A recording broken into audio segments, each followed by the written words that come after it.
de la Terre. À basse pression, sous l'effet de la rotation de la Terre, les vents tournent dans le sens contraire des aiguilles d'une montre et un ouragan prend vie.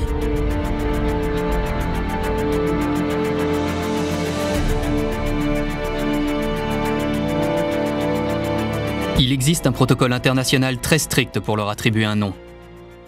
Celui-là deviendra Sandy. Les noms des ouragans sont décidés plusieurs années à l'avance. On fait une liste. Le premier ouragan commence par la lettre A, le suivant par la lettre B. Cette année, on en est à la lettre S. On l'a baptisé Sandy. Sandy touche d'abord Haïti et la Jamaïque. Le vent atteint près de 130 km/h en Jamaïque. L'ouragan fait 50 victimes en Haïti.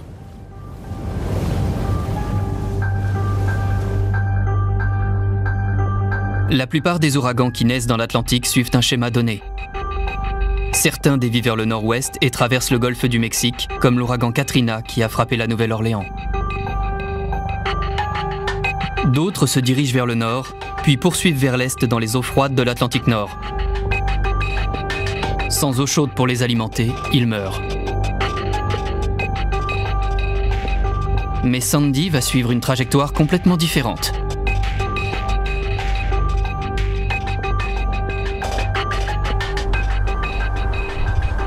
À Reading, en Angleterre, à plus de 7000 km de la Jamaïque, des météorologues analysent les données de l'ouragan avec une anxiété grandissante. D'après sa trajectoire, Sandy devait se déplacer vers le nord-est et mourir sans toucher les terres. Mais certains suggéraient que l'ouragan n'allait pas se comporter comme on l'attendait et allait dévier vers le nord-ouest. Quand le Centre européen pour les prévisions météo a sorti une simulation, on savait que c'était une éventualité.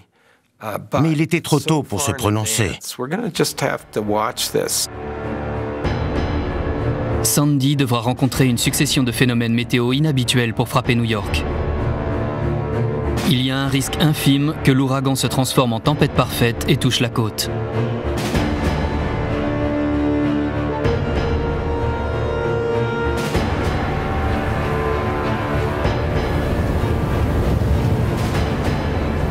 À près de 1000 km au sud de la Floride, Sandy se déplace vers le nord-ouest en direction de la côte est des États-Unis. Les Européens sont les premiers à prédire que l'ouragan va atteindre la côte est. 48 heures plus tard, les météorologues américains arrivent aux mêmes conclusions. En jaune, la simulation américaine envisage que l'ouragan reste loin des côtes et finisse par toucher la Nouvelle-Angleterre. La simulation européenne, historiquement la plus précise des deux, estime qu'il va rester proche de la côte est d'ici dimanche et atteindre la péninsule d'El Marva au sud-est du New Jersey lundi matin de bonne heure. Les gens ont commencé à se dire « Et si ça arrivait ?» Jour après jour, les prévisions météo étaient les mêmes. Cette tempête va prendre un virage inhabituel à gauche et va toucher la zone la plus peuplée des États-Unis.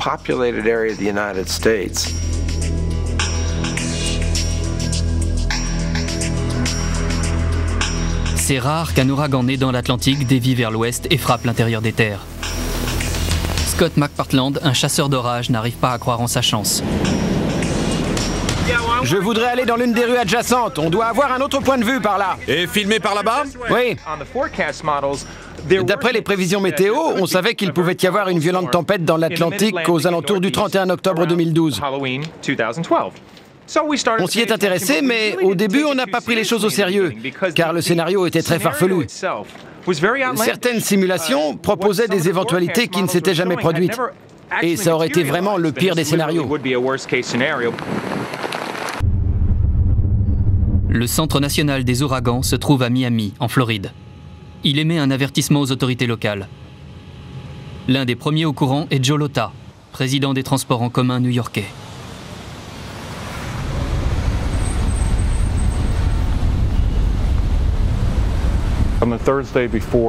Le jeudi précédent, c'était la première fois qu'on envisageait en réunion que Sandy puisse toucher New York. Il y avait différentes estimations par des experts, mais toutes prévoyaient que la ville serait touchée. Au début, j'étais sceptique, comme tout bon New-Yorkais. Mais au bout de 4 ou 5 jours, les simulations concordaient. et ne changeaient pas d'avis. Elles annonçaient des vagues énormes et des vents puissants.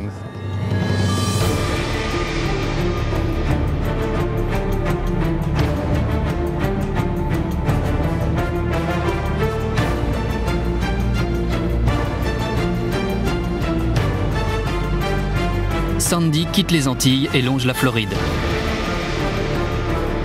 L'ouragan fait désormais plus de 700 km de large. Il va prendre une direction inattendue suite à des données climatiques inhabituelles. Pendant une saison d'ouragan typique, une zone de haute pression atmosphérique se trouve au-dessus des Bermudes. C'est l'anticyclone des Açores. Les phénomènes climatiques nés dans l'Atlantique atteignent le bas de cet anticyclone et le contournent pour se déplacer vers l'est. Quand Sandy a pris la direction du nord, il ne pouvait plus dévier à l'est sans l'anticyclone des Açores.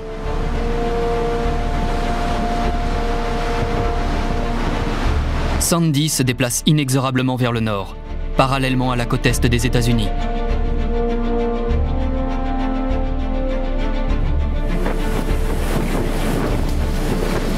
L'ouragan est encore à près de 400 km des côtes américaines, mais les vagues puissantes et le vent frappent Miami et la Caroline du Nord. Les autoroutes sont bloquées et des maisons subissent d'énormes dégâts.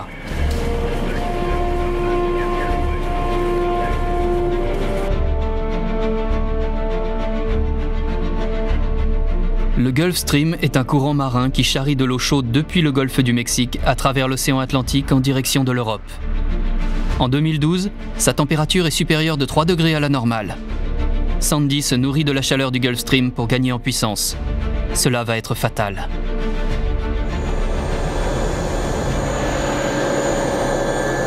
L'avancée de Sandy inquiète. La NOAA, l'agence océanique et atmosphérique américaine, décide d'étudier la tempête de plus près. On dépêche un avion d'observation qui va voler au-dessus de l'œil de l'ouragan. Le professeur Alexander McDonald est à bord. Curieusement, ses amis l'ont toujours surnommé Sandy. La NOAA possède un P-3 Orion, un avion très puissant à 4 turboréacteurs.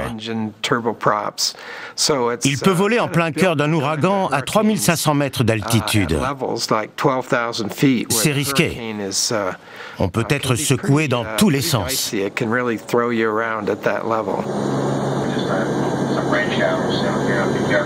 Sous les yeux du professeur McDonald, Sandy va se transformer en méga-tempête.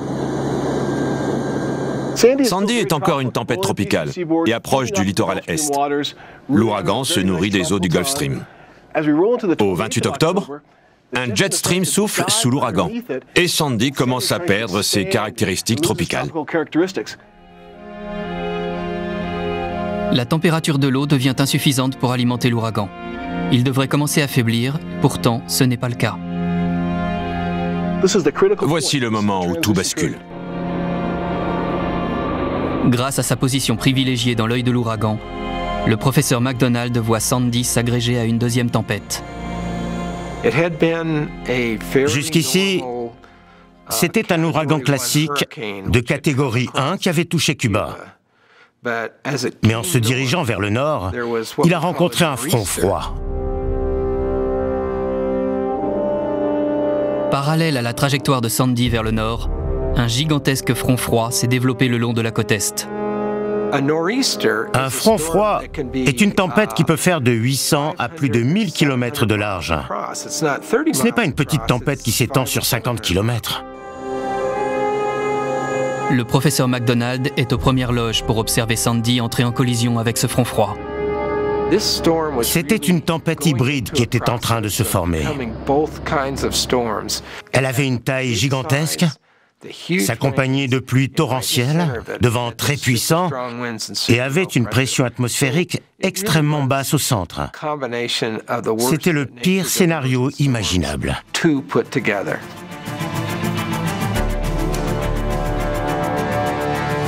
Un front froid n'a pas besoin d'être alimenté par des eaux chaudes. Il est porté par des vents de haute altitude.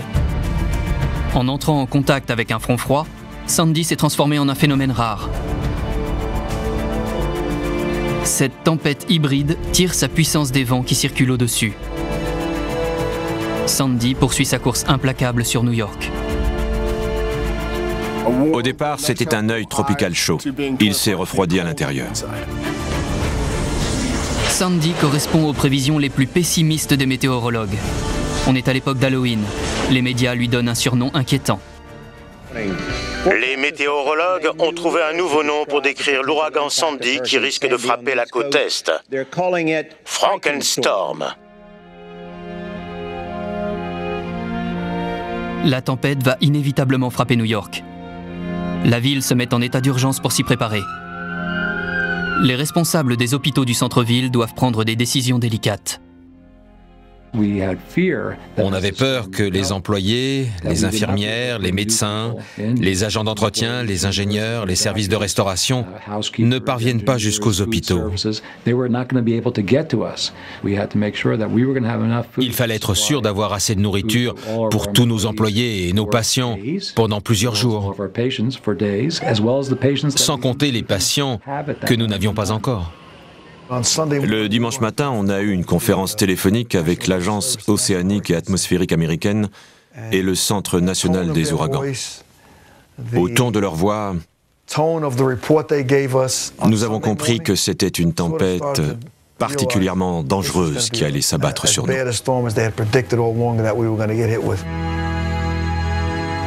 Le 28 octobre à 17h30, il se produit quelque chose qui n'est arrivé qu'une seule fois en 108 ans. Le MTA, la régie des transports new-yorkais, ferme le métro. Il faut 12 heures pour fermer complètement le métro. On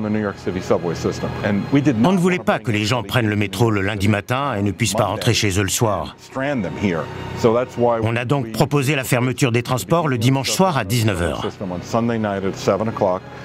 À 3 heures du matin, tout notre matériel était en sécurité. 1000 km de rails étaient déserts et 6292 rames de métro étaient parquées. Ça n'est arrivé qu'une seule fois auparavant, en 2011, quand la ville s'est préparée à être touchée par l'ouragan Irene. L'ouragan Irene a frappé New York l'an dernier. C'était un ouragan classique. Il ne s'est pas transformé en tempête hybride. Il était plus petit et quand il a atteint le littoral, il n'y a pas eu trop de dégâts. Personne ne voulait partir. Tout le monde comparait avec Irene ou d'autres ouragans. Les gens prenaient ça de haut. J'ai de la famille et des amis à New York et dans le New Jersey. Ils me disaient tous, ça va être comme pour Irene, car on n'avait pas eu de dégâts. Et je devais leur répondre, non, ça va être bien plus important. In light of these conditions, I'm going to sign an executive order mandating evacuation of Zone A areas. I'm also ordering that all of the city's public schools be closed on Monday. Les New-Yorkais pensent que Sandy épargnera New York, tout comme Irene l'année précédente. Ils ignorent donc les recommandations du maire d'évacuer les parties basses de la ville. 24 heures plus tard, le monde entier allait découvrir que c'était une erreur.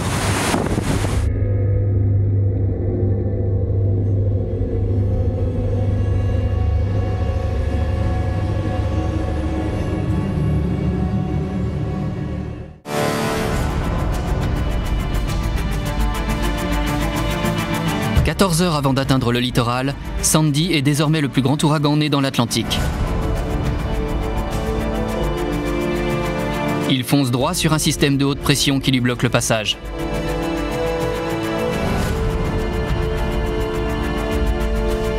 À ce moment crucial, sa rencontre avec un jet stream l'oblige à bifurquer sur la gauche, vers New York.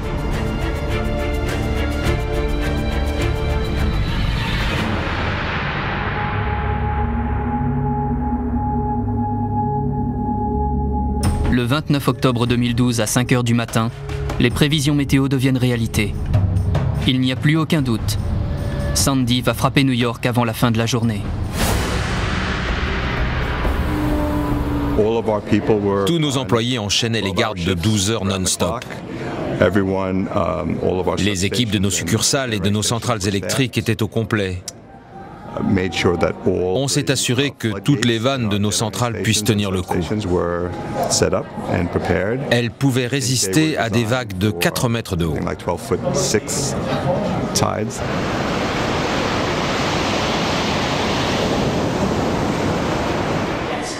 Le trafic aérien au-dessus de New York et du New Jersey est annulé.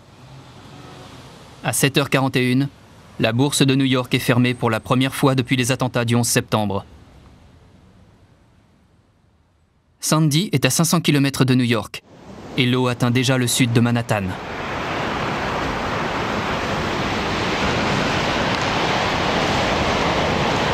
C'est le début d'une onde de tempête, une élévation du niveau de la mer due à des vents extrêmement puissants. Le vent force l'eau à s'amonceler. Une fois que l'onde de marée atteint les côtes, elle ne peut se déverser que sur les terres. L'onde de tempête doit atteindre New York à marée haute. C'était le pire scénario imaginable. Marée haute, la pleine lune, une onde de tempête d'une taille record avec des vents très puissants. Tous les éléments étaient réunis pour élever le niveau de la mer. La ville a désormais deux ennemis, la marée et les vents. Le chasseur de tempête Scott McPartland se trouve dans le Queens, un quartier périphérique de New York. On a quitté la maison vers 11 h le lundi matin, le jour de la tempête, et on s'est dirigé vers Whitestone Point. L'eau passait déjà par-dessus les rambardes. Elle inondait certains quartiers et coulait déjà dans les jardins et les maisons. Il était pourtant encore très tôt. Le pire était à venir.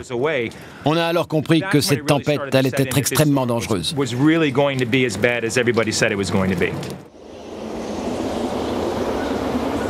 Dans l'après-midi, les vents atteignent les 145 km/h.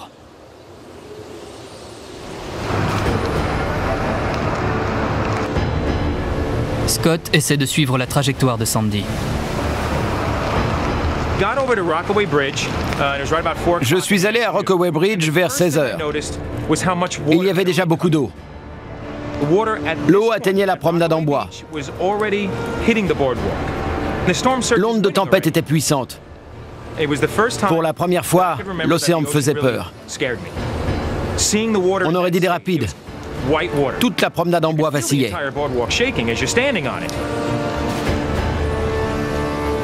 Le long de la côte Est, les habitants sont inconscients du danger. Il y avait des gens qui promenaient leurs chiens. La plupart comprenaient la gravité de la situation, mais certains n'y croyaient pas.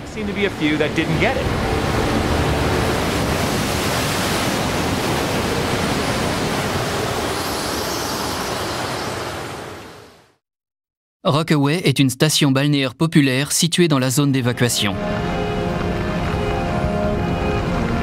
Comme beaucoup de ses voisins, Shatisha Wood décide de rester dans sa maison avec ses 6 enfants. Je n'arrêtais pas de me dire, pourvu que le toit ne s'envole pas. On avait l'impression que la maison commençait à s'effondrer. On entendait le vent souffler à travers les vitres. La maison s'est mise à se balancer. Ça ressemblait à un tremblement de terre. La lumière a vacillé, puis elle s'est éteinte. Elle est revenue, mais vers 17h30, l'électricité a été coupée. Il faisait nuit. Mes enfants m'ont dit « Rallume la lumière, maman !» Je leur ai répondu que c'était impossible. 10 km plus loin, la communauté ouvrière de Breezy Point s'attend à être touchée.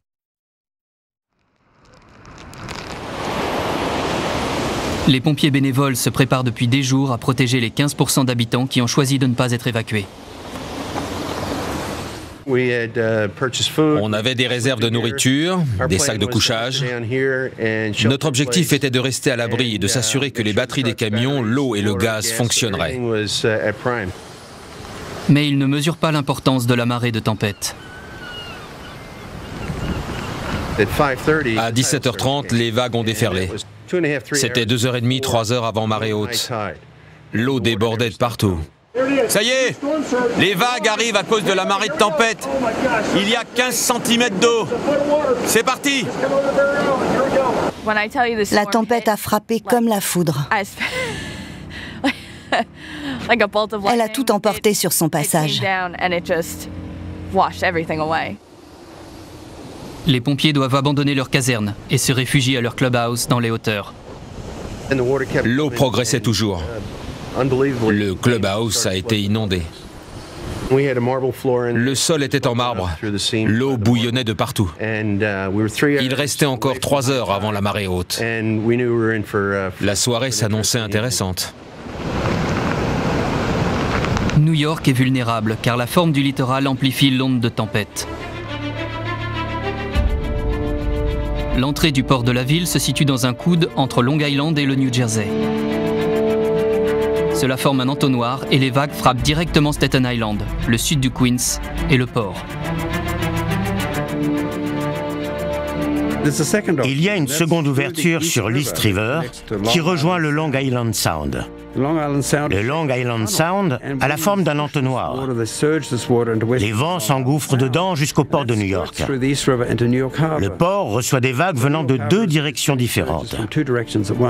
C'est ça qui est effrayant.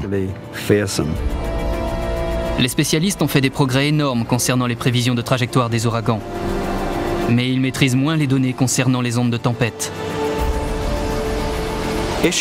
La recherche s'intéresse beaucoup aux ondes de tempête. Mais on n'a pas appris beaucoup de choses ces 10 dernières années. Les prévisions météo avaient été faites du mieux possible, mais elles sous-estimaient l'importance de l'onde de tempête.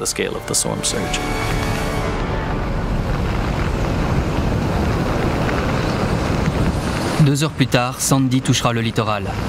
Mais les New-Yorkais ressentent déjà ses effets.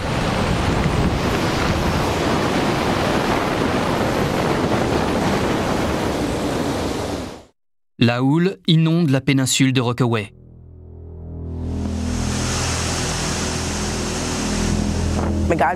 Il faisait de plus en plus sombre. Le niveau de l'eau montait. Mon fils de 14 ans m'a dit « La voiture de papa est recouverte d'eau ». Je n'y croyais pas.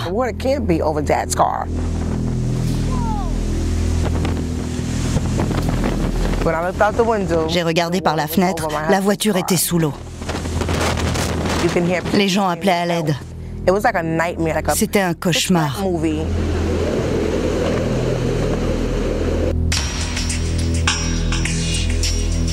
Dans le sud de Manhattan, les responsables des entreprises d'électricité regardent l'eau gagner du terrain sur les systèmes électriques proches du centre financier de Wall Street. Vers 19-20 heures, on nous a averti que l'eau pénétrait dans les souterrains. Le système électrique de New York est divisé en 64 réseaux. À Manhattan, l'essentiel est concentré en sous-sol ou enterré sous les rues. Si on ouvrait les rues de New York, on trouverait une mine de câbles.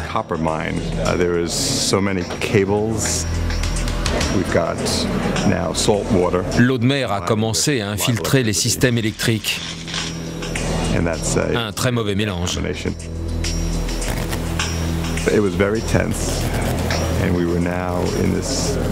On s'est retrouvé dans la situation où il fallait débrancher les réseaux électriques. Cette coupure préventive est contraire à notre mentalité d'avoir des services qui fonctionnent 24 heures sur 24. Pour la première fois de l'histoire, Wall Street, le plus grand centre financier au monde, n'a plus de courant. On savait que ça allait avoir une incidence sur le monde entier. À Staten Island, la tempête a plongé la zone dans l'obscurité. Il y a des coupures d'électricité partout dans la région. Je suis resté jusqu'à 19h30, 20h, pour essayer de déplacer les voitures un peu plus haut. Le temps que je revienne mettre des vêtements secs, j'avais de l'eau jusque-là. On aurait dit un tsunami.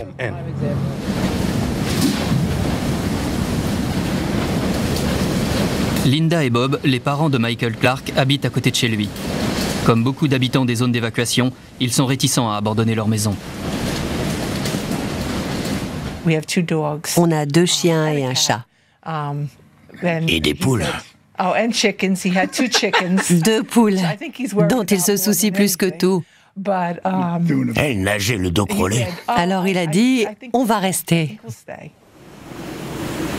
Quand Linda décide finalement de partir, c'est trop tard. J'ai voulu démarrer la voiture et j'ai vu une énorme vague arriver sur l'avenue Cedar Grove. Au moment où j'ai voulu sortir de la voiture, la vague s'est abattue dessus et j'ai dû batailler pour sortir car l'eau bloquait la portière. J'ai essayé d'atteindre la maison, mais l'eau m'emportait. J'ai hurlé et Bob m'a aidé à sortir de l'eau et à monter les escaliers. On a couru vers la chambre. Il disait qu'il fallait qu'on aille au grenier. À la caserne des pompiers de New York, les appels d'urgence en provenance de Staten Island se multiplient. Les gens appelaient pour dire qu'ils étaient coincés. Il y avait tellement à faire uniquement à Staten Island. J'avais peur que Staten Island soit littéralement rayé de la carte. J'y habite et ma famille était restée là-bas. Dans le reste de la ville, les quartiers en hauteur sont épargnés. J'écoutais les infos et je savais que les zones les plus proches de la mer allaient être touchées par une énorme tempête.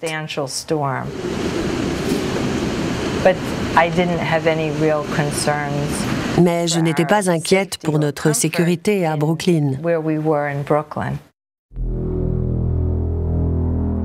Jake, 24 ans, le fils de Maria, décide d'aller voir une amie.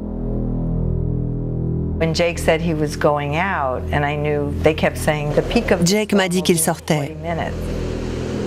À la télé, on disait que le pic de la tempête allait être dans 40 minutes. Je lui ai dit que ce n'était pas le moment de sortir. Il m'a répondu que Jesse avait besoin de lui. Alors il est parti. Le 29 octobre à 20h11, l'œil de l'ouragan Sandy atteint la côte du New Jersey.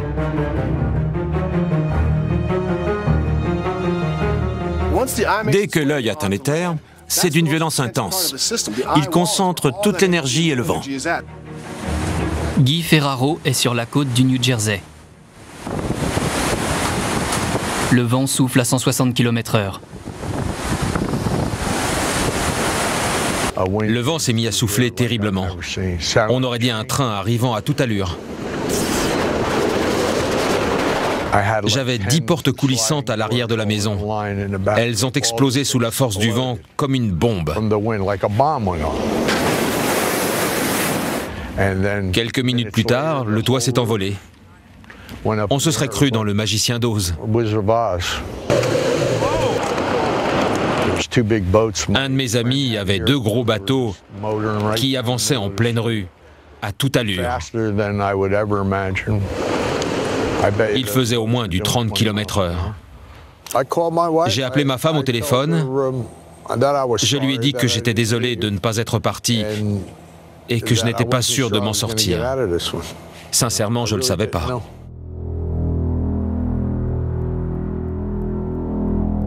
À Rockaway, Shatisha Haywood et ses 6 enfants sont menacés par l'eau. Elle appelle les secours.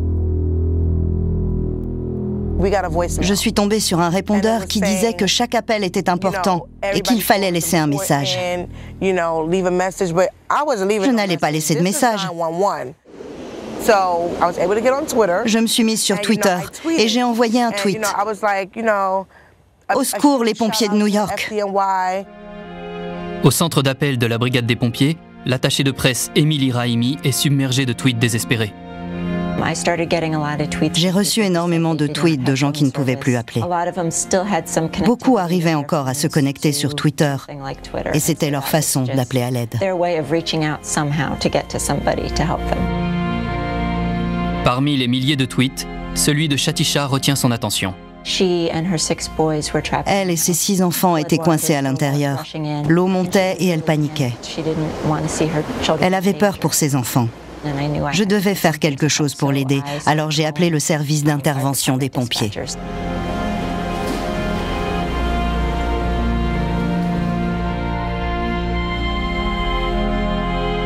À Manhattan, l'Hudson River est sorti de son lit et inonde les rues.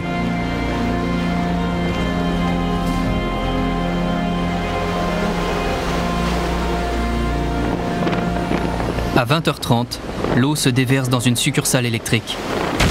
L'eau salée touche des câbles de 13 000 volts.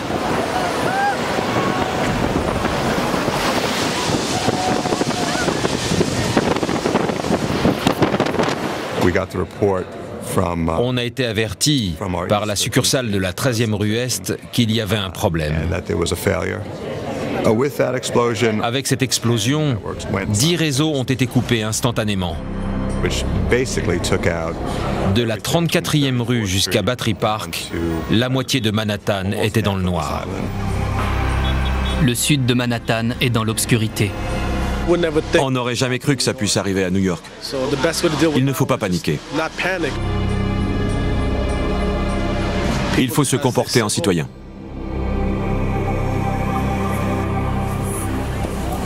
Des groupes électrogènes sont mis en place dans 4 hôpitaux de la zone sinistrée. Mais seul l'un d'entre eux fonctionne. Un seul générateur marchait. Il fallait dispenser des soins dans le noir. On regardait le long de la première avenue et partout dans les autres rues, tout était noir. On était la seule lueur d'espoir dans toute cette zone de New York. La communauté américano-irlandaise de Breezy Point est également dans le noir, mais doit faire face à un autre problème. Un incendie se déclare dans une maison et se répand rapidement dans le quartier. Le ciel était entièrement rougi par les flammes. J'ai appelé ma mère. Elle était complètement hystérique au téléphone. Elle m'a dit « Fais une prière ». C'était très émouvant. Je ne savais pas comment j'allais m'en sortir. Encerclés par l'eau de toutes parts, les pompiers ne peuvent pas éteindre l'incendie. Quand les braises tombaient dans l'eau, ça faisait une petite explosion. C'était magnifique. On aurait dit une pluie de météorites.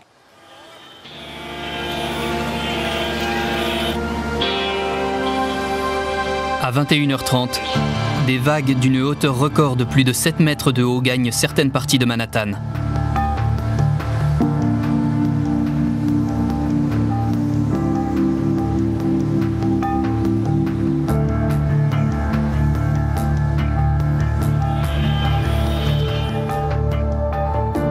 L'eau commence à s'infiltrer dans les tunnels du métro.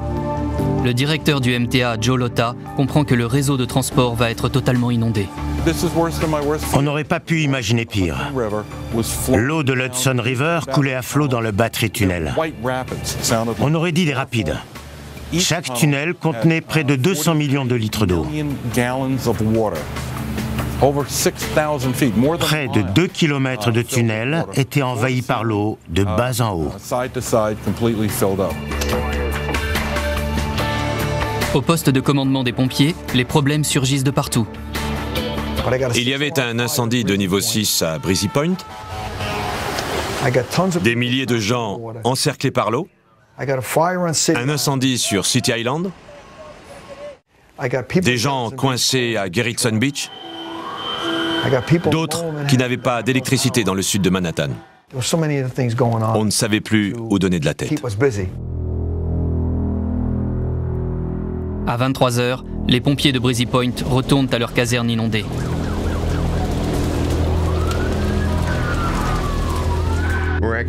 Nos camions étaient sous l'eau, mais ils ont quand même miraculeusement démarré. Grâce à cela, on a pu sauver plus de personnes. J'ai vu leurs torches clignoter. Ils m'ont dit « Le feu gagne du terrain par ici. Il faut évacuer, c'est dangereux. » Quand je suis arrivée à la caserne, mon père était là.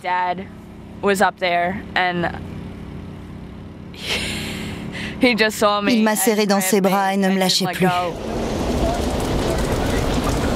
C'est le plus grand incendie dans un quartier résidentiel de New York depuis 100 ans. J'ai envoyé un appel radio pour avoir des renforts. Allions-nous perdre tout Breezy Point? J'étais aussi inquiet pour mes hommes. Ils avaient de l'eau jusqu'à la poitrine et des vents puissants alimentaient le feu. Je me suis dit, combien de maisons allons-nous perdre? Combien de victimes va-t-il y avoir? Combien de pompiers vont être blessés ou tués? À Rockaway, les pompiers viennent en aide à Shatisha Wood et ses enfants. Son mari finit par réussir à la joindre au téléphone. Je lui ai dit qu'on était sur un bateau en sécurité. Il ne me croyait pas. On en a rigolé, il m'a dit « Shatisha, ce n'est pas drôle ». Et moi j'ai répondu « Chérie, je suis sérieuse, on est sur un bateau ». Le long du littoral, plus de 4 millions de foyers sont sans électricité.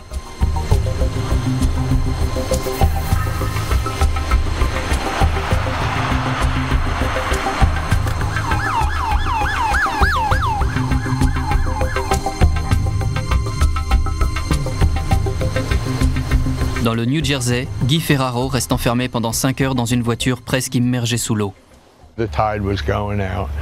L'eau commençait à se retirer. Je ne sentais plus mes jambes. J'étais en pyjama.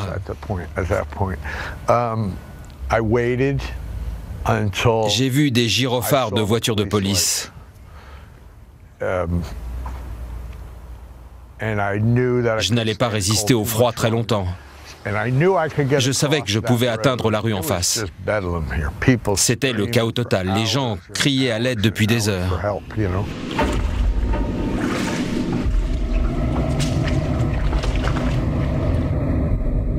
Les services de transport de Manhattan sont envahis par l'eau. 7 tunnels de métro sont inondés jusqu'au plafond.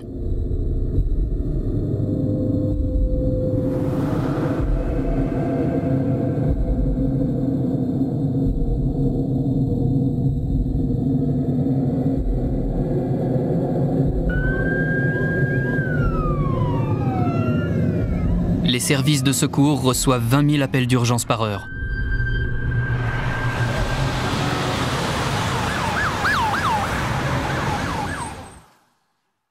À Staten Island, Michael Clark n'arrive pas à joindre ses parents depuis des heures.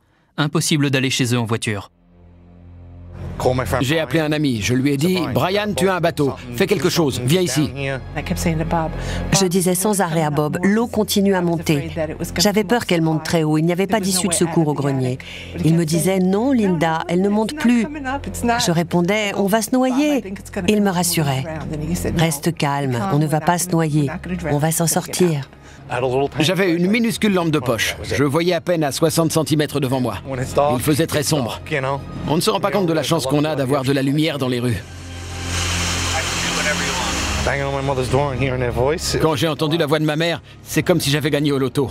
Elle m'a regardé et elle m'a dit « Mais qu'est-ce que tu fais là ?» Je me suis mise à sangloter. Je lui ai dit « Tu es fou, Michael, qu'est-ce que tu fais là ?» Il a répondu « Je suis venu vous chercher, vous n'avez pas appelé. » J'ai rétorqué « Comment j'aurais pu appeler ? Le téléphone ne marche pas, il a coulé. » Qu'est-ce que j'aurais pu faire d'autre? Tout le monde ferait ça pour ses parents. Au lever du jour, les énormes dégâts causés par l'ouragan Sandy étaient bien visibles. Le sud de Manhattan, d'habitude en effervescence, était d'un calme étrange.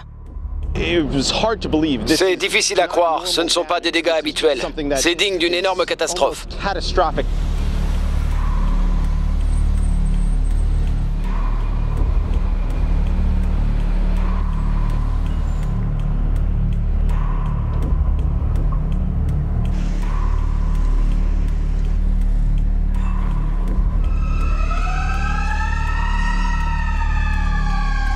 Le sud de Manhattan, la côte du New Jersey et Staten Island ressemblent à des champs de bataille. Sandy a fait des victimes aux USA. Leur nombre augmente au fur et à mesure que les secours dégagent les décombres.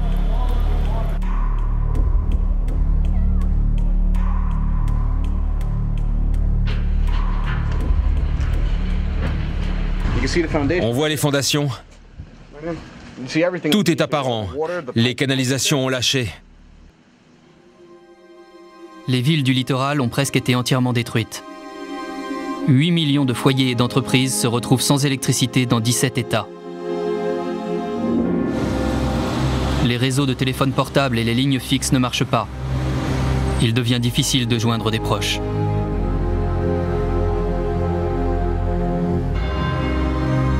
À Staten Island, le pompier à la retraite Neil Filipovitz parcourt Fox Beach Avenue. Il est à la recherche de son frère aîné Flip et de son neveu John qui sont restés dans leur maison. Un côté du mur était éventré.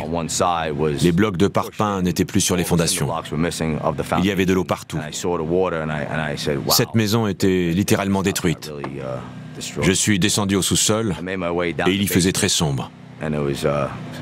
J'ai appelé mon frère. Je n'avais pas de torche et on n'y voyait rien. Je suis remonté et j'ai parlé à un des voisins, Mike. Il m'a dit que son portefeuille et ses clés étaient là, ainsi que son couteau suisse, qu'il ne quitte jamais. Je me suis dit qu'ils avaient dû être évacués dans la précipitation. J'ai pensé qu'ils devaient être dans un abri.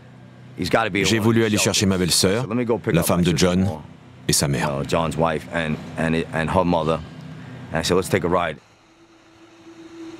La famille de Neil peut se trouver n'importe où. Des dizaines de milliers de personnes se retrouvent sans foyer et sont entassées dans des abris temporaires. Les hôpitaux sont surchargés.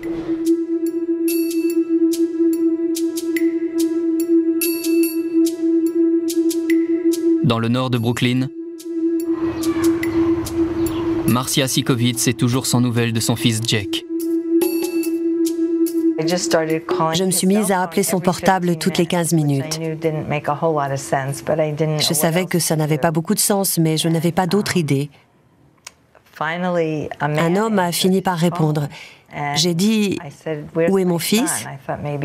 J'ai pensé qu'on lui avait volé son portable. Pourquoi cet homme répondait? J'ai répété « Où est mon fils ?» Il m'a dit « Quelle est votre adresse ?»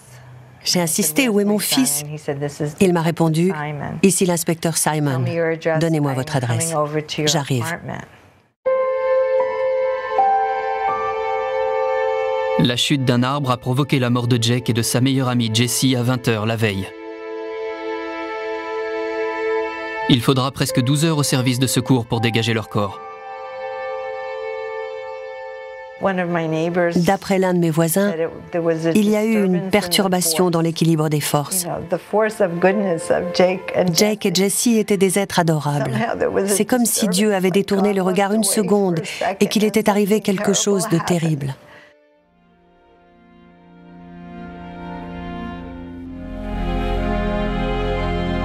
Neil Filipovitz passe des heures à chercher son frère et son neveu. Personne n'avait vu Flip. Ma belle-sœur a commencé à s'inquiéter. Il n'avait pas essayé de prendre contact avec nous. Il n'était pas dans un abri, c'était mauvais signe. Neil retourne à la maison de son frère à la recherche d'indices. Quand je suis entré, je ne suis pas allé bien loin. J'ai éclairé ce coin-là avec une lampe torche et je suis allé vers la gauche. J'ai vu une main de ce côté-là et j'ai prié pour que ce soit celle d'une poupée. J'ai tendu la main et j'ai vu la tête de mon frère. Juste derrière, il y avait celle de mon neveu. Je les ai sortis de l'eau. Mon frère avait la main droite dans le dos de son fils et mon neveu le tenait par la taille, la tête enfouie contre sa poitrine. Je suis sûr qu'ils savaient qu'ils allaient mourir et ils se sont accrochés l'un à l'autre désespérément. Je ne peux pas dire ce que j'ai ressenti. C'était mon idole.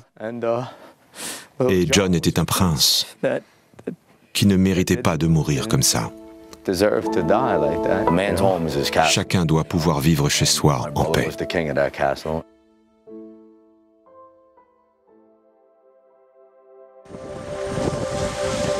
À Breezy Point, dans le Queens, les habitants découvrent les dégâts causés par le feu. 111 maisons sur 2800 ont été détruites par les flammes. Heureusement, il n'y a eu aucune victime grâce aux efforts des pompiers bénévoles. Je ne suis pas prêt d'oublier l'image des flammes dans le ciel et l'instant où on est entré dans le feu.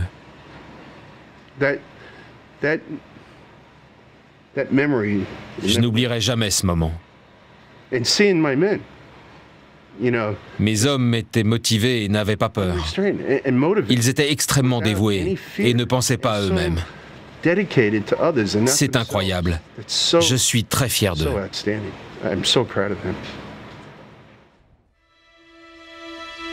La ville est paralysée. Les dégâts ne touchaient pas seulement le métro.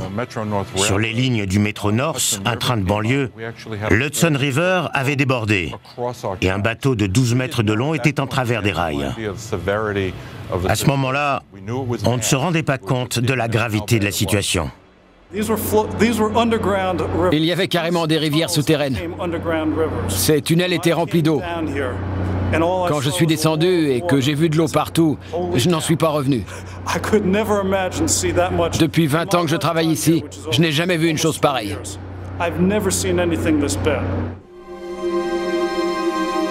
Le New Jersey a été le plus durement touché.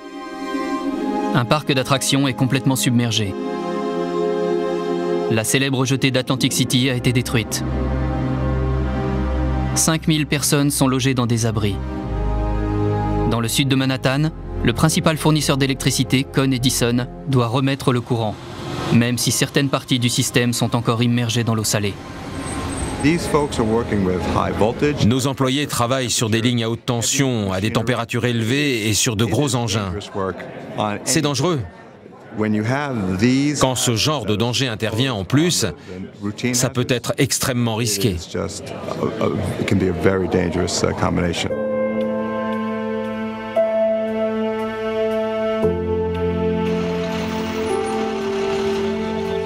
L'essence est rationnée. Les livraisons de nourriture ont du mal à parvenir jusqu'à la ville. New York doit tout à ses infrastructures, mais sans électricité, elle est paralysée.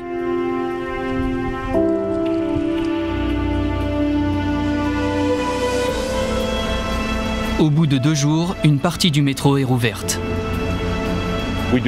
Les escalators sont fermés, mais les escaliers sont praticables.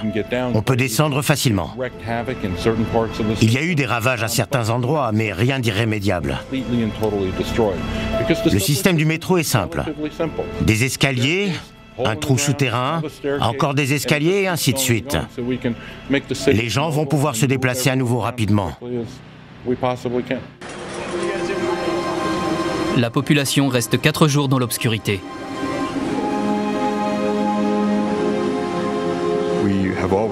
On a toujours cru avoir le meilleur système électrique au monde.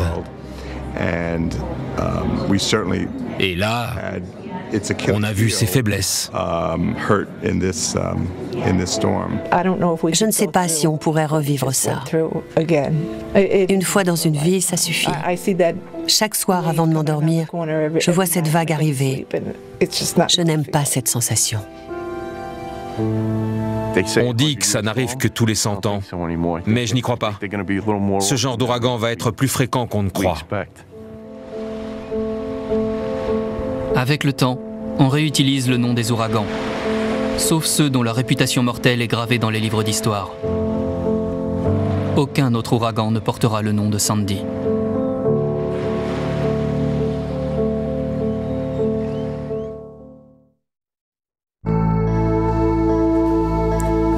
C'est l'apocalypse.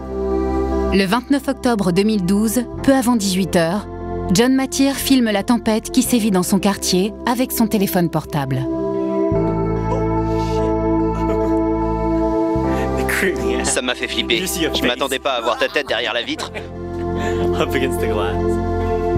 Dans quelques secondes, ce garçon de 16 ans va filmer des images qui feront le tour du monde. Oh la vache! J'hallucine!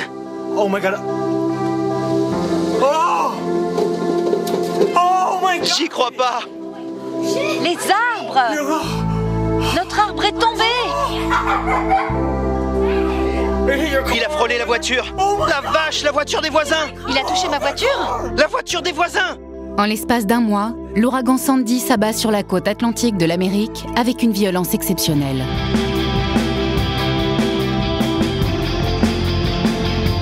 Au cours de son périple, des Caraïbes jusqu'au nord de la côte est des États-Unis, ce cyclone tropical est filmé sous toutes les coutures par les témoins du désastre, avec leur téléphone ou leur caméra vidéo.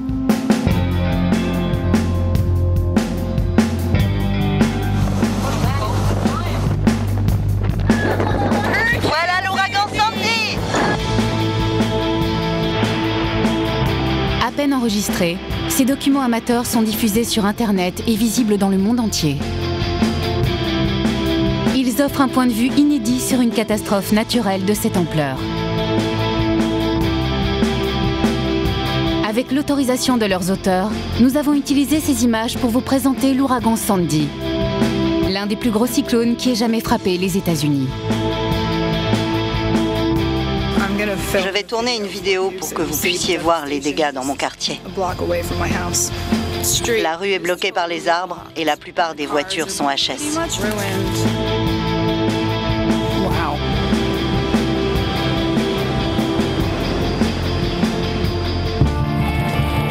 Je m'appelle Scott McPartland et je m'intéresse aux tempêtes depuis que j'ai 13 ans. Je ne sais pas si on le verra à l'image, mais il y a déjà un beau tourbillon. Ça promet. Ça soulève beaucoup de poussière. Ma fascination a fini par devenir une activité professionnelle à part entière. Voilà pourquoi on reste dans la voiture. Ce grêlon vient juste de tomber.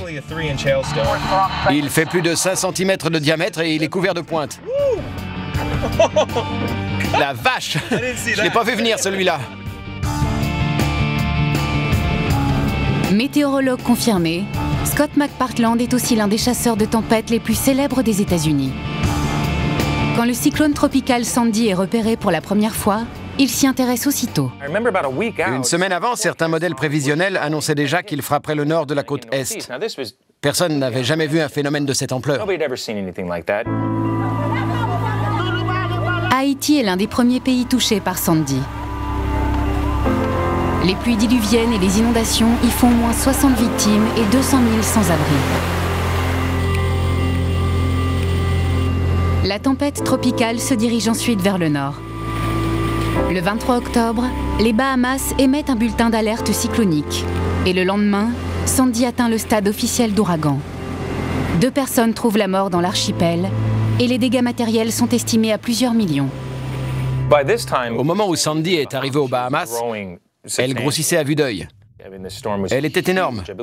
Elle a atteint 1500 km de diamètre, je crois. Le 25 octobre, vers 5 heures du matin, l'ouragan frappe Santiago de Cuba.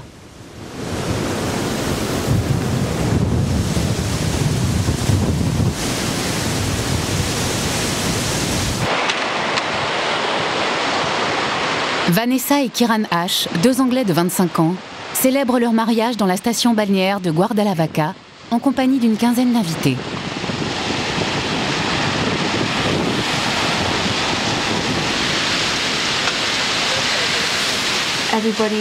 Il y a eu un vent de panique quand on a vu arriver ces énormes nuages qui déversaient des trombes d'eau.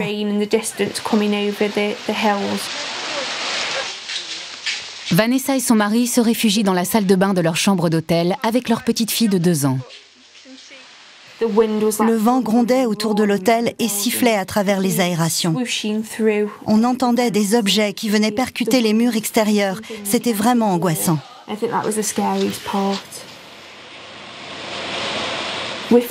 On avait peur de mourir, tout simplement. Je suis allée jusqu'à la baie vitrée et j'ai écarté le rideau. La vitre se déformait sous l'effet du vent. J'ai pris mon téléphone et ma caméra pour filmer, histoire de garder un souvenir de cette histoire. Je suis restée 10 secondes à la fenêtre et puis je suis retournée au fond de la chambre. J'avais trop peur que la vitre explose. Il y a un arbre déraciné. Le jour suivant, Vanessa filme à nouveau quelques images. L'hôtel est inondé et les dégâts sont considérables. Habituellement, à cette période de l'année, quand un cyclone tropical remonte vers le nord, il rencontre un front froid qui le pousse vers l'est et la haute mer. Dans l'océan Atlantique, un paquebot de croisière se retrouve en pleine tourmente.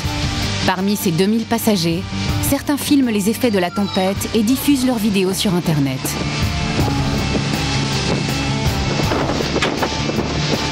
Voici l'ouragan Sandy. On est en 2012, en pleine croisière, au beau milieu de l'océan. C'est pas le bon jour pour faire du bateau. Paré pour la tempête? C'est parti! Voilà l'ouragan Sandy!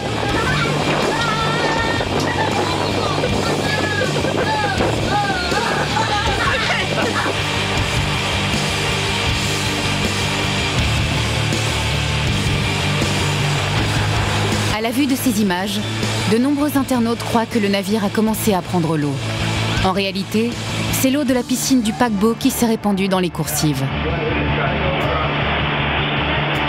Le lendemain, Ethan Suez, un petit garçon de Floride âgé de 8 ans, présente sur Internet une vidéo des dégâts.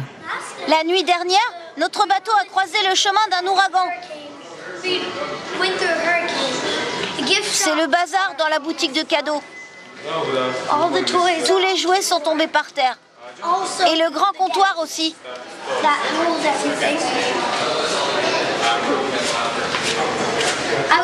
Ça m'a étonnée parce que c'est un gros meuble très lourd. Dans la bijouterie, tout est tombé aussi. C'est là-bas.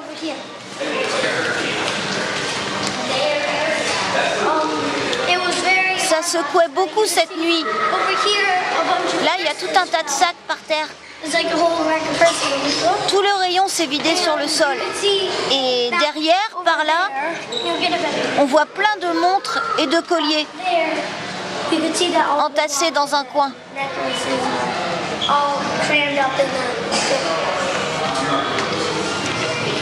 La tempête a cassé beaucoup de choses la nuit dernière. Sandy n'a pas pu partir vers le large à cause d'un autre cyclone situé au-dessus de l'Atlantique Nord, l'ouragan Tony. Il lui a bloqué la route et l'a repoussé vers la côte est des États-Unis. Sandy s'est retrouvé coincé entre Tony et cette grosse dépression. Et le front froid l'a entraîné vers les côtes du New Jersey. On n'avait jamais vu un phénomène pareil. La conjonction de ces deux systèmes atmosphériques a transmis à Sandy une énorme quantité d'énergie qui l'a transformé en un terrible ouragan. Tandis que Sandy se dirige vers la côte est, les autorités préviennent la population. We should plan to see heavy rain that lasts for 36 hours. Once the storm starts to hit, flooding is very real and serious concern. Hard reality is that even if we do everything, we can't stop the storm. Le 28 octobre, les premières précipitations atteignent l'île Hatteras, un ruban de terre situé à une cinquantaine de kilomètres au large de la côte de la Caroline du Nord. Kurt Kessler filme l'arrivée de la tempête. Si vous regardez bien entre les maisons, là-bas, vous verrez que la mer recouvre le sable peu à peu. Je voudrais essayer d'aller là-bas, pour voir. Mais je n'ai pas envie de me faire électrocuter par une ligne à haute tension. C'est trop risqué. Au-dessus de mon épaule, vous devez apercevoir l'océan normalement. Je vais essayer de mieux vous le montrer pour que vous puissiez voir les vagues. Elles sont vraiment énormes, très grosses. Il était difficile de savoir à quel endroit Sandy allait frapper en premier. Mais vu sa taille, on savait que toute la côte serait touchée.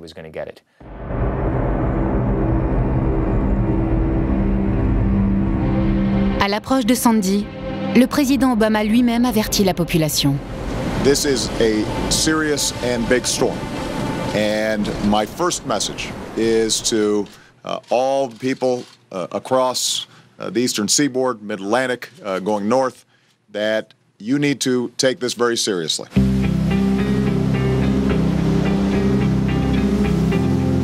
Malgré les avertissements, de nombreux curieux s'aventurent sur les plages pour filmer la tempête.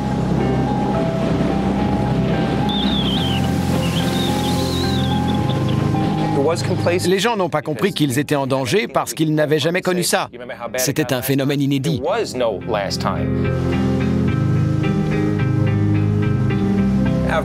Beaucoup d'habitants sont sortis jeter un coup d'œil. C'est compréhensible. Ils voulaient voir ce qui se passait. On a eu du mal à faire passer le message. Combien de fois j'ai entendu « Ça fait 45 ans que je vis ici et à chaque tempête, c'est jamais aussi terrible que ce qu'ils annoncent. Jamais !» Regarde-moi!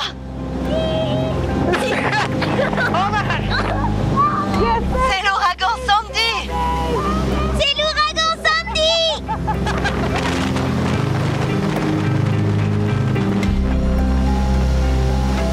Certains n'hésitent pas à affronter le danger pour filmer l'océan déchaîné. C'est un truc de fou. J'ai même pas froid. C'est comme si j'étais en hypothermie. C'est génial.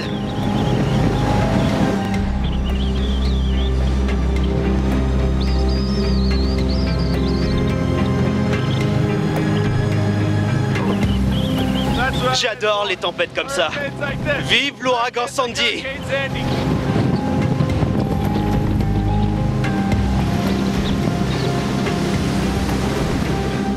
Sur l'île de Long Island, dans l'État de New York, John Mathier et sa sœur Erin ne sont pas spécialement inquiets. Je ne savais pas vraiment à quoi m'attendre. Je n'étais pas là au moment de l'ouragan Irene et je n'avais jamais connu de vraie tempête. Mes amis et moi, on s'envoyait des textos pour organiser notre soirée. On ne s'attendait pas du tout à ce qui s'est passé ce jour-là. On se disait que le courant serait peut-être coupé pendant 2 jours, c'est tout. On ne pensait pas qu'il y aurait autant de dégâts. Les gens n'arrêtaient pas de poster sur Internet. Moi-même, j'ai posté un message qui disait « Merci pour le jour de congé, Sandy n'est même pas passé ». Il y avait un peu de vent, rien de plus. Il ne pleuvait même pas. Le ciel était sombre, mais il ne se passait rien de spécial. Il y aura des vents violents, une montée du niveau de la mer, de fortes précipitations et d'importantes inondations. We should not underestimate the impact of this storm, and we should not assume the predictions will be wrong. I know, I've lived through all my life too, and everyone's saying, crap, this isn't going to happen. You know, the weathermen always get it wrong, and we're just going to hang out and not really pay attention to this. Please don't. Okay, we have to be prepared for the worst here. À ce stade, Sandy a déjà fait des dizaines de victimes. Dans une vingtaine de villes de la côte Est, les habitants ont filmé les inondations et les bâtiments qui s'effondraient. L'ouragan se dirige à présent vers l'État du New Jersey, avec des rafales soufflant jusqu'à 130 km/h.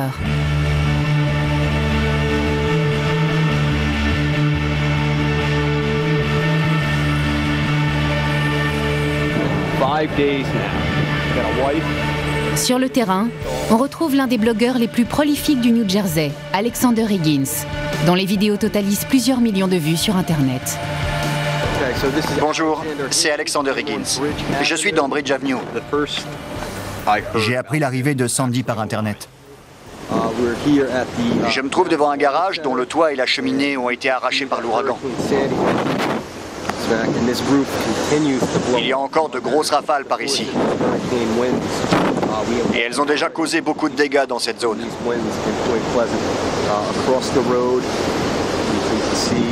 Vous pouvez voir le vent qui souffle des débris au milieu de la rue. Je suis parti sur le terrain pour collecter un maximum de photos et de vidéos à poster sur Internet. Nous voici maintenant devant la pizzeria de Brick Boulevard. Encore un arbre déraciné. Et il y en a partout. En voilà 2 autres.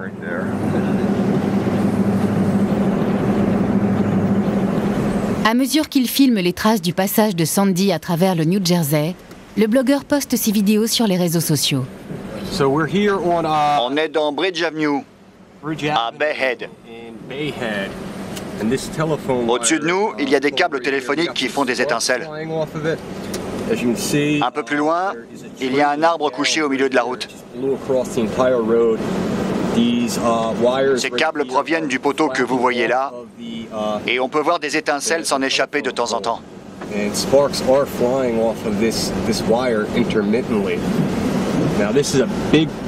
En face de nous, il y a un gros arbre déraciné par le vent.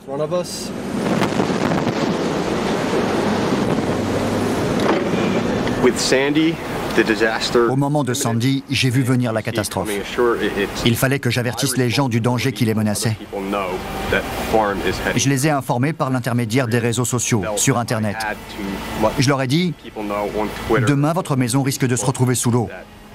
Partez tant que c'est possible et sauvez ce que vous pouvez.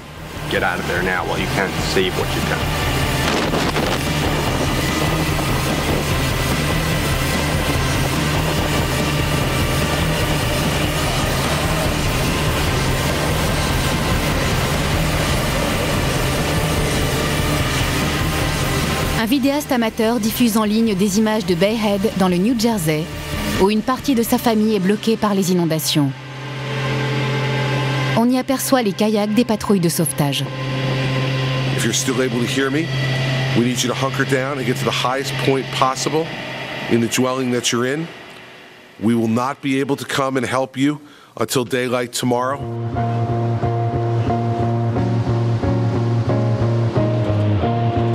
Sandy n'a pas encore atteint le nord du New Jersey, mais à Manhattan, les habitants prennent d'ores et déjà leurs précautions.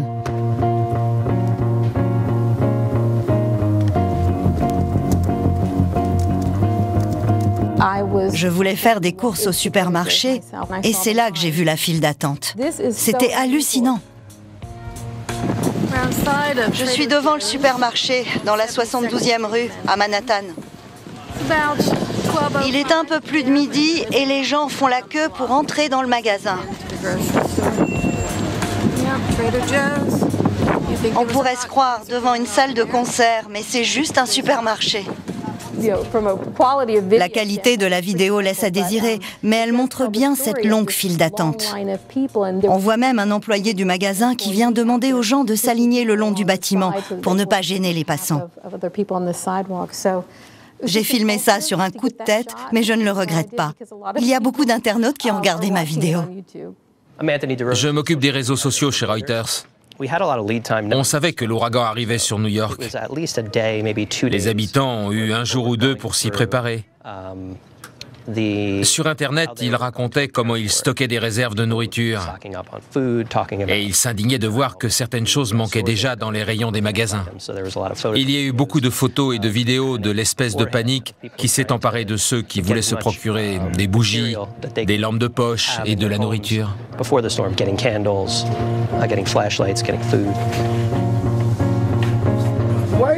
le rayon est vide? Il n'y a plus d'œufs? Qu'est-ce qui se passe? C'est à cause de l'ouragan Sandy. Vous avez du lait? Non. J'y crois pas. Où est le pain? Il n'y en a plus non plus. Sur cette vidéo, un internaute explique fièrement qu'il s'est préparé au pire. Salut tout le monde, voilà une petite vidéo tournée avec mon téléphone. J'ai acheté des bougies, des piles, on en a toujours besoin, et de l'essence à briquet pour faire du feu au cas où. J'ai aussi de l'eau. Rien ne dit qu'on aura un souci avec l'eau du robinet, mais il vaut mieux être trop prudent que pas assez, parce qu'il paraît que la tempête va être terrible. J'ai pris des boîtes de conserve toutes prêtes. Parce que si le courant est coupé, je ne pourrai pas cuisiner sur mes plaques électriques. C'est aussi pour ça que j'ai acheté du charbon de bois, pour cuisiner dehors si besoin, après le passage de l'ouragan. Faut qu'on se tire, on va noyer le moteur. Scott McPartland précède Sandy de peu et assiste à une impressionnante montée des eaux. Ce matin-là, on est arrivé à Bayside, dans le Queens, vers 11h30. Et on a constaté que certains quartiers étaient déjà inondés. On a compris à ce moment-là que ça allait être terrible, parce qu'on était encore à 9 ou 10 heures du pic de la tempête. Là, on a compris la gravité de la situation. À la périphérie de New York, les habitants subissent les premiers effets de l'ouragan le 29 octobre, en milieu d'après-midi. Voici des images de Breezy Point, un quartier du Queens situé sur la presqu'île de Rockaway, face à l'Atlantique. Malgré des rafales à 130 km/h, quelques curieux viennent filmer l'océan déchaîné.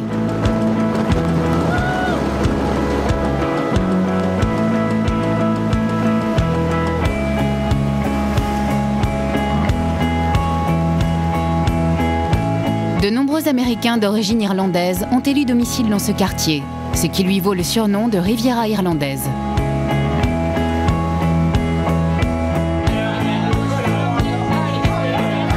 Dans ce bar du bord de mer, les clients n'ont pas l'air de trop s'inquiéter de l'arrivée de Sandy. À une trentaine de kilomètres de là, à Wanta, sur la côte est de Long Island, John Mathière et sa sœur sont chez eux avec leurs parents. Le lycée a fermé ses portes ce jour-là pour cause de tempête. Le vent soufflait beaucoup depuis le matin. Je regardais dehors et d'un coup, j'ai eu l'idée de filmer ce qui se passait devant chez moi. Ça m'arrive souvent de prendre mon téléphone et de tourner des vidéos que j'envoie ensuite à mes amis. J'ai eu envie de filmer des images de la tempête pour pouvoir montrer ça à mes potes plus tard. C'est l'apocalypse.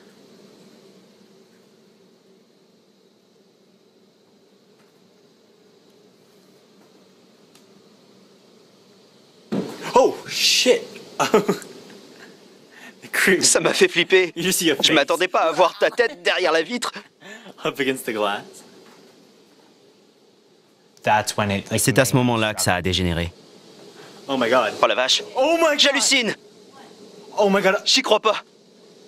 Oh! J'y crois pas. Les arbres! Notre arbre est tombé! Il a frôlé ta voiture, la vache! Il a touché ma voiture? La voiture des voisins! J'ai tout filmé! C'est pas vrai! C'est pas vrai! Qu'est-ce qu'il y a? L'arbre a écrasé la voiture! Quelle voiture? Celle des voisins! On a eu du bol. Oh my gosh. Get back, got it. Merci les arbres! T'as eu de la chance. Erin, il est passé tout près de ta voiture. Elle a rebondi sur le sol. L'arrière est bousillé! J'étais sous le choc et d'un coup, je me suis dit qu'il ne fallait pas rester près de la fenêtre. Écartez-vous de la fenêtre. Papa, il y a le feu là-bas, au bout de la rue. Oh my god! On ne peut rien y faire. Oh my god! Ne restez pas près de la fenêtre. J'ai tout filmé. Je vous jure. Oh my god. Je suis pas voyeur, mais montre. J'y crois pas. Voici une image satellite de l'ouragan Sandy, 4 ou 5 heures avant qu'il ne touche la côte. C'est là qu'on voit qu'il était vraiment énorme. Il remplit tout l'écran.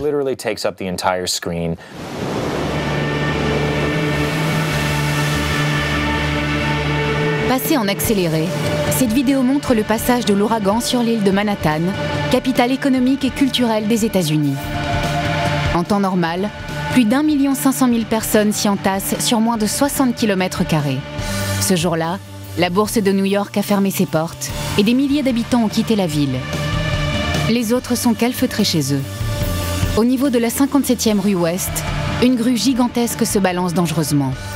Dans un hôtel voisin, un couple de touristes anglais enregistre le message d'évacuation diffusé par haut-parleur.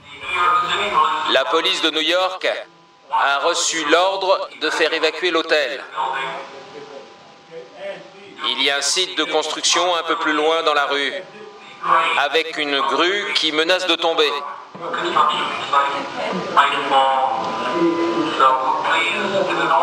Veuillez vous diriger dans le calme jusqu'à l'escalier le plus proche et sortir de l'hôtel par le hall d'accueil.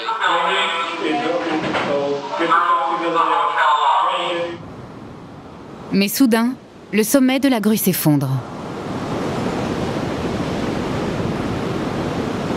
L'hôtel demande alors à ses clients de rester à l'intérieur. La grue est dans une position précaire. Apparemment, elle est sur le point de tomber. Nous vous prions de rester dans l'hôtel et de regagner vos chambres. Surtout, restez loin des fenêtres. Nous vous donnerons de nouvelles informations dès que possible.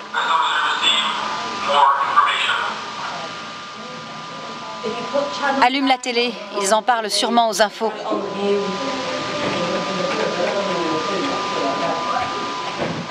Water levels along our coast and in our waterways have begun rising and are expected to remain at higher than normal levels for the next 24 hours.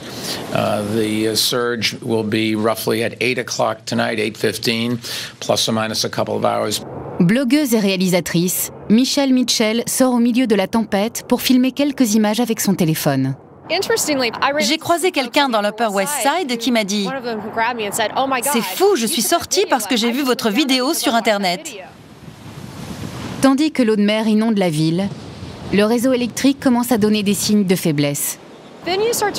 On s'aperçoit d'un coup qu'on n'a plus ni téléphone, ni Wi-Fi, ni télévision. Et puis on entend le vent souffler et mugir dans la rue.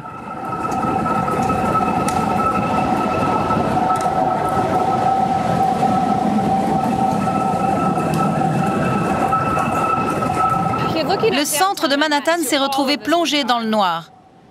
Installée au 19e étage d'un immeuble, cette caméra filme l'instant précis où toutes les lumières du centre de Manhattan s'éteignent.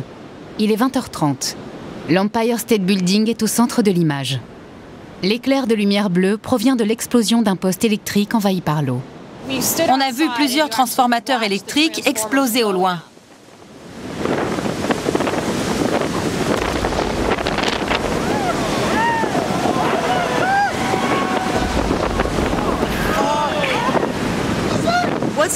Je ne sais pas ce qui se passe. Ça ne ressemble pas à un ouragan. Il y a des explosions. On aurait dit des bombes, comme si la ville se faisait bombarder.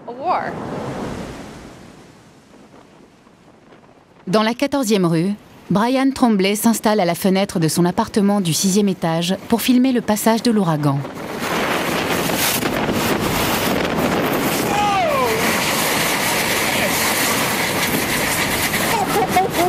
La vache! Qu'est-ce qui se passe? J'en sais rien! Son voisin Mark Sangley filme lui aussi l'effondrement de cette façade d'immeuble.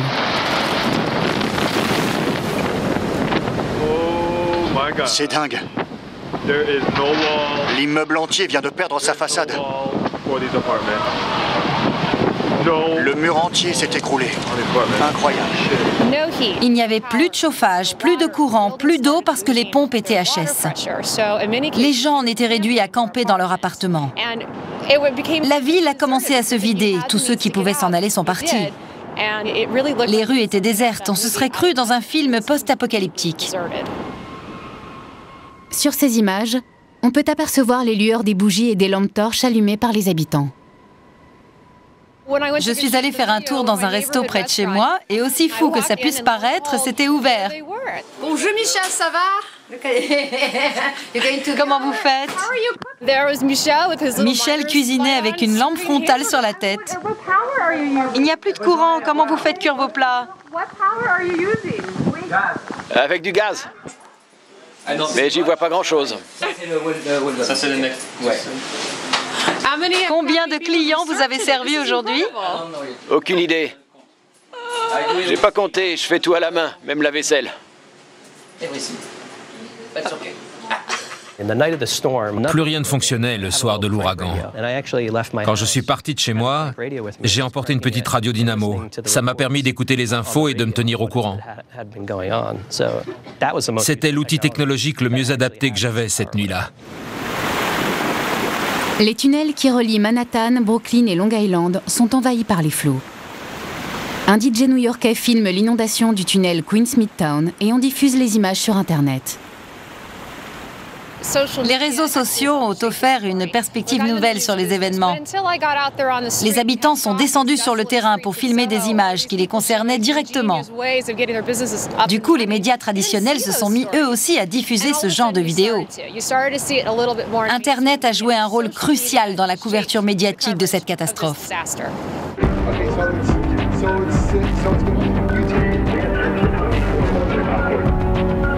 Pendant la tempête, la brigade des pompiers de New York reçoit environ 15 000 appels d'urgence, soit 10 fois plus qu'en temps normal. Une fois encore, les réseaux sociaux s'avèrent être un outil précieux.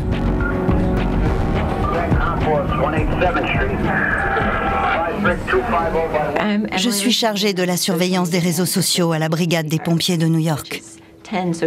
On se concentre sur une dizaine de sites, en particulier sur Facebook, Twitter et YouTube. Ça n'a pas arrêté cette nuit-là. Si je quittais mon poste 2 minutes, j'avais 150 nouveaux messages à mon retour. Dans celui-ci, une internaute expliquait que ses parents étaient coincés dans leur maison de Staten Island. Mon rôle consistait par exemple à vérifier que le service de dispatching avait bien reçu cette information.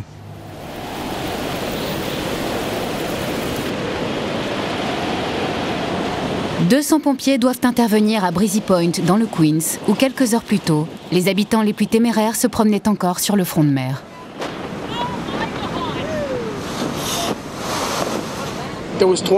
Et il y avait 25 personnes sur le toit.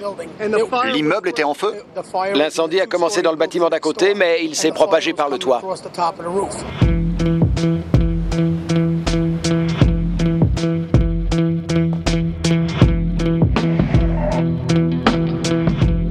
Au lever du jour, ces images aériennes de Breezy Point révèlent l'étendue du désastre. Causé par un défaut du circuit électrique général, l'incendie a ravagé plus d'une centaine de maisons.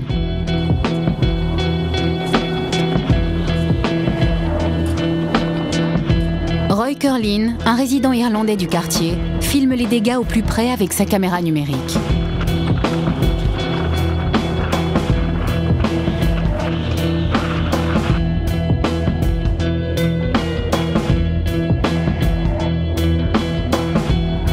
Comme beaucoup, Roy ne pourra pas réintégrer son domicile avant plusieurs mois. Pour leur part, les inondations ont détruit 2700 maisons, ainsi que le centre commercial, 2 églises, un bar et une boutique de vin et spiritueux. Le quartier résidentiel de Breezy Point a été rayé de la carte.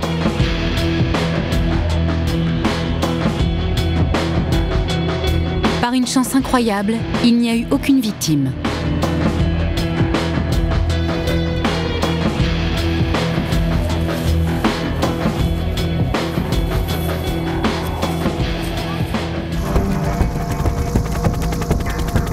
Tournées par les gardes-côtes, ces images montrent les dégâts subis par Atlantic City dans le New Jersey.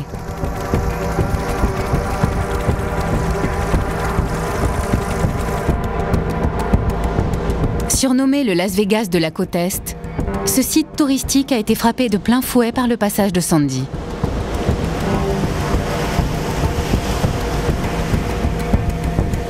Construite il y a plus de 140 ans, sa célèbre jetée en bois a été presque entièrement détruite.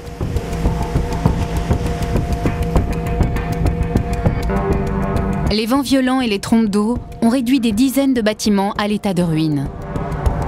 Sur les 12 casinos fermés pour l'occasion, plusieurs ont perdu leur toiture.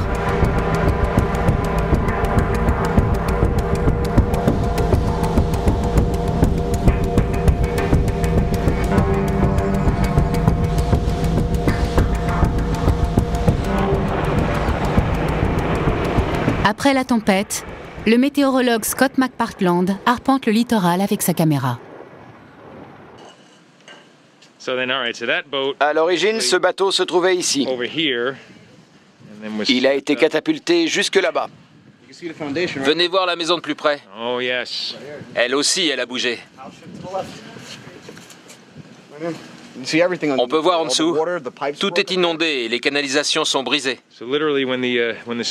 Au plus fort de l'ouragan, la marée a emporté ce bateau jusque-là.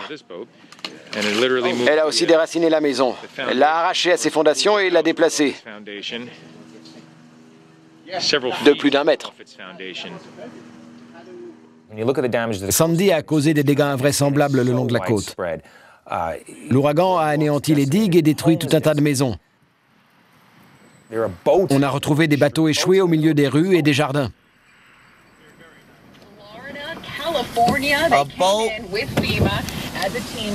Ce bateau a atterri sur la route, dans les terres. Incroyable. Il y en a un autre derrière. Et aussi un jet ski un peu plus loin. C'est dingue, on se croirait dans une zone de combat. Tout était en ruine. J'ai rarement vu un ouragan faire autant de dégâts. Il y a eu plusieurs facteurs réunis cette nuit-là qui expliquent l'extrême violence de Sandy. La taille de l'œil du cyclone, le fort coefficient de la marée, la double rencontre avec le front froid venu du Midwest et avec l'ouragan Tony qui l'a rabattu sur la côte Est. Et par-dessus tout ça, la pleine lune. On ne pouvait pas imaginer pire. La côte Est des États-Unis est ravagée par les pluies torrentielles et les inondations. Sur l'île à terrasse, Kurt Kessler est à nouveau dehors avec sa caméra. Salut tout le monde, c'est Kurt et Jason de l'agence immobilière Outer Beaches. C'est hallucinant ce qu'on voit d'ici. On est à Green Lantern dans une maison construite sur la plage. On est complètement sidéré par ce qu'on voit. C'est indescriptible. Le mieux, c'est de vous montrer le paysage autour de nous.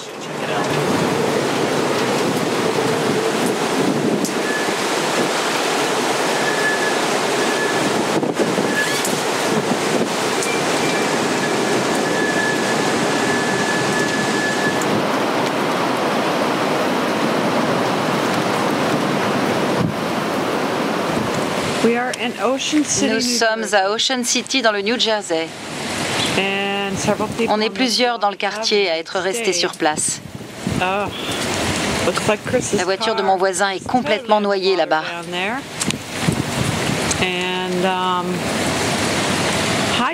La marée devrait bientôt redescendre. Les rues ont complètement disparu sous l'eau. Et le bas de notre escalier aussi.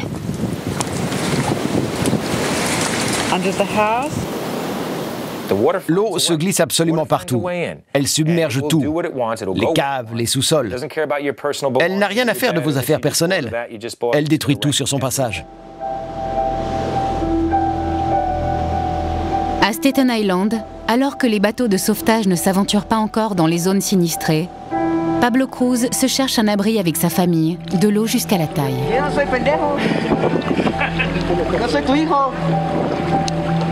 La vache!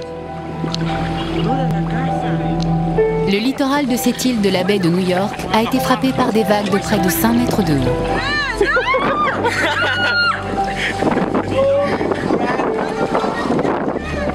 Une vingtaine de personnes sont mortes à Staten Island, la plupart noyées. Cela représente la moitié des victimes de Sandy dans l'agglomération de New York.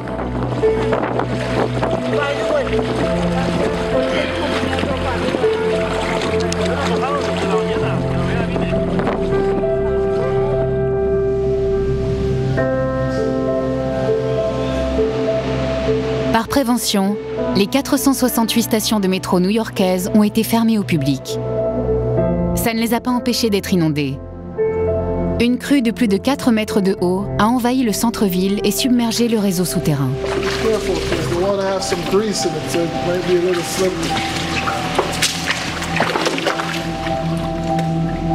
En tout, les dégâts matériels causés par l'ouragan Sandy sur la côte est des États-Unis sont estimés à plus de 37 milliards d'euros. Une équipe de la Régie des transports de New York est allée filmer un des tunnels inondés du métro.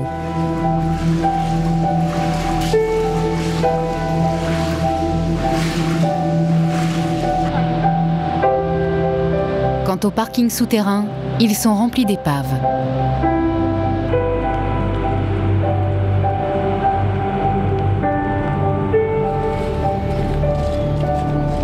À l'intérieur des terres, à l'abri des inondations, c'est la chute des arbres qui provoque le plus de dégâts. John Mathière doit se mettre à l'abri avec sa famille. On est resté à la cave toute la nuit jusqu'au lendemain matin. Ça, c'est la vue qu'on avait de notre fenêtre. On ne voyait plus du tout la rue à cause de cet arbre. Sur cette photo, on voit l'arbre gigantesque qui s'est abattu juste devant notre maison. On s'est retrouvés au milieu des branches. On est tombé pile devant la porte d'entrée. Pour sortir de chez nous, il a fallu qu'on se faufile sous le tronc. Ça a été une expérience intéressante.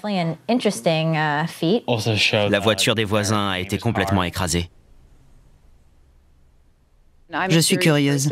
J'aime filmer ce qui m'entoure et poster des vidéos sur Internet.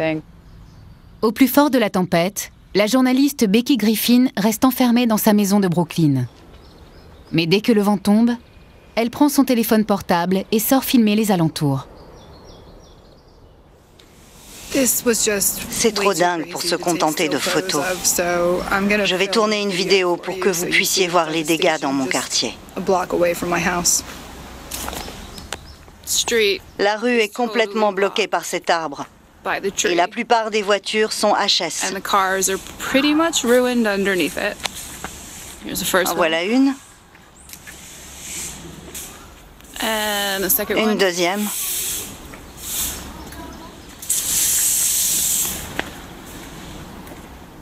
Et une troisième coincée par les branches.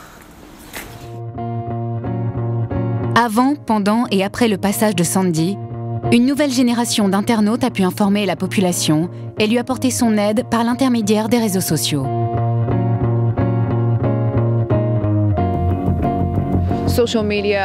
Pendant la tempête, les réseaux sociaux ont constitué la principale source d'information, pas seulement pour les New-Yorkais, mais pour le monde entier. Quand on allumait la télé, on voyait les journalistes envoyés au milieu de la tempête, et on ne comprenait rien à ce qu'ils disaient à cause du vent. Ça n'avait pas grand intérêt. La véritable information, on la trouvait sur Internet. Les gens postaient des photos et racontaient ce qui leur arrivait. C'est l'apocalypse. D'un coup, les médias traditionnels ont paru obsolètes. Ça vous fait quoi de revoir ces images aujourd'hui? J'ai été très surprise d'apprendre que certains se moquaient de cette vidéo. Ça n'a rien de drôle pourtant, ça a été un moment terrible pour nous. J'ai tout filmé! C'est vrai qu'on crie pas mal. On en fait un peu beaucoup. Mais bon, c'est de famille. Oui, c'est tout nous. Votre vidéo a été vue combien de fois? Au moment où je vous parle, environ 1 million de fois. C'est énorme. Quelqu'un l'a même reprise pour en faire un clip avec de la musique. Ça nous a d'abord fait beaucoup rire.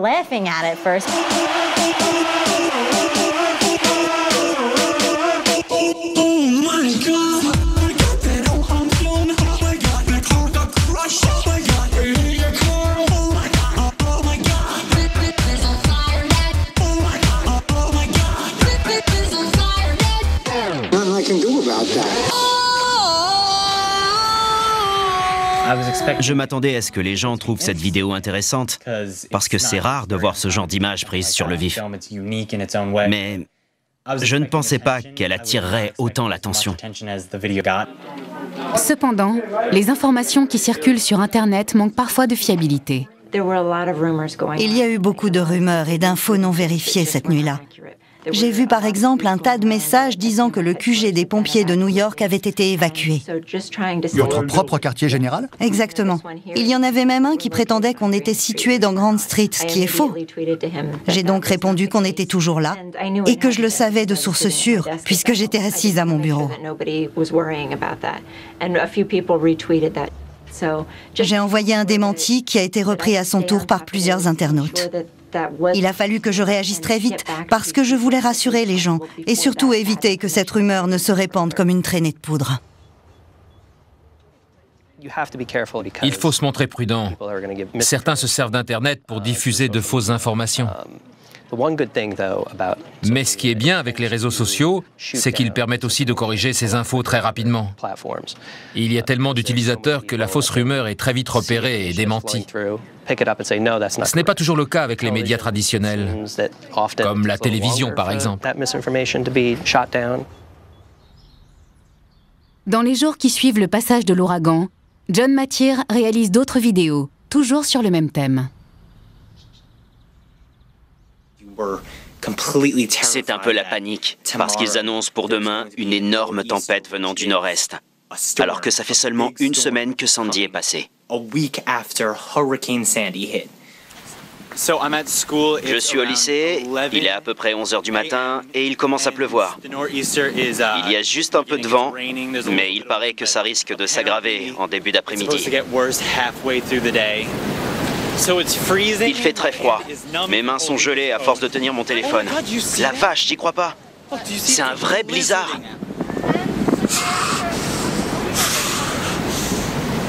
Ce jeune homme appartient à une nouvelle génération de vidéastes amateurs qui révolutionne la diffusion de l'information. Les internautes postent énormément de vidéos sur les réseaux sociaux. Ils finissent même par faire concurrence aux vidéastes et photographes professionnels envoyés sur le terrain. Salut tout le monde. On est le lendemain de la tempête. Ça devient difficile de rivaliser avec n'importe quel type muni de son téléphone portable. L'information elle-même en est radicalement transformée. C'est dingue toute cette neige. D'habitude, il ne neige plus après Halloween. C'est pas normal.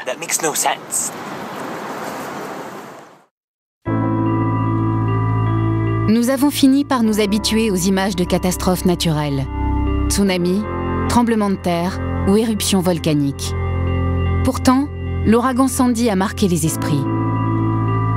Particulièrement destructeur, il a causé la mort de plus de 200 personnes et provoqué des dégâts évalués à plusieurs dizaines de milliards d'euros. This is a serious and big storm. We should not underestimate the impact of this storm, and we should not assume the predictions will be wrong. Mais Sandy est aussi le premier phénomène de ce genre à avoir été filmé sous toutes les coutures par les témoins qui en subissaient directement la violence, au cœur même de la tourmente.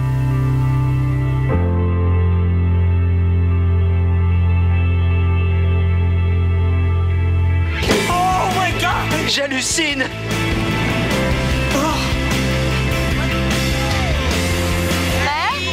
C'est parti! Voilà l'ouragan Sandy!